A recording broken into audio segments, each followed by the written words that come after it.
30শে June launch করেছিল NASA মঙ্গলের উদ্দেশ্যে।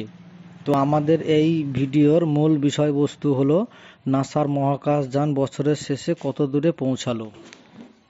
মানুষ যবে থেকে মহাকাশ চিনতে শিখেছে, অনন্তের শূন্যে গ্রহ, তারা, নক্ষত্র এর প্রতি আকর্ষণ যেন বেড়েই চলেছে।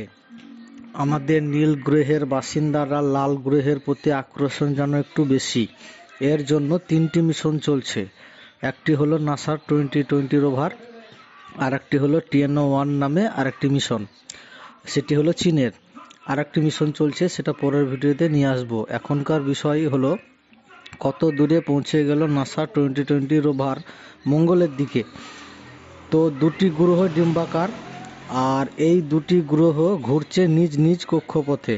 পৃথিবী থেকে সব থেকে যখন দূরে যায় মঙ্গল গ্রহ, তখন হয় পৃথিবী থেকে প্রায় 40 কোটি থেকে 43 কোটি কিলোমিটার, আর যখন কাছে আসে তখন হয় 6.5 কোটি কিলোমিটার।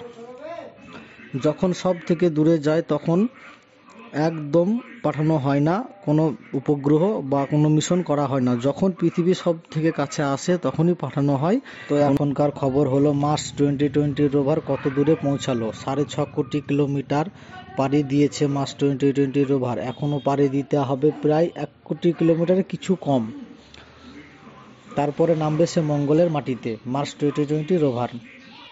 এই ভিডিওতে বলেছি আর একটি মিশন চলছে, সেটি হলো চীনের টিয়ানো-1 নামে, সেটি পরের ভিডিওতে নিয়ে আসব। সেই টিয়ানো-1 কত দূর পৌঁছালো এখনো পর্যন্ত, আর কত কিলোমিটার পাড়ি দিতে হবে, আর কত কিলোমিটার পৌঁছালো টিয়ানো-1 নামে চীনের এই মঙ্গল অভিযান। তো এইরকম নিত্য নতুন আপডেট পেতে আমার এই চ্যানেলটিকে অবশ্যই সাবস্ক্রাইব করুন, বেশি বেশি করে শেয়ার করুন।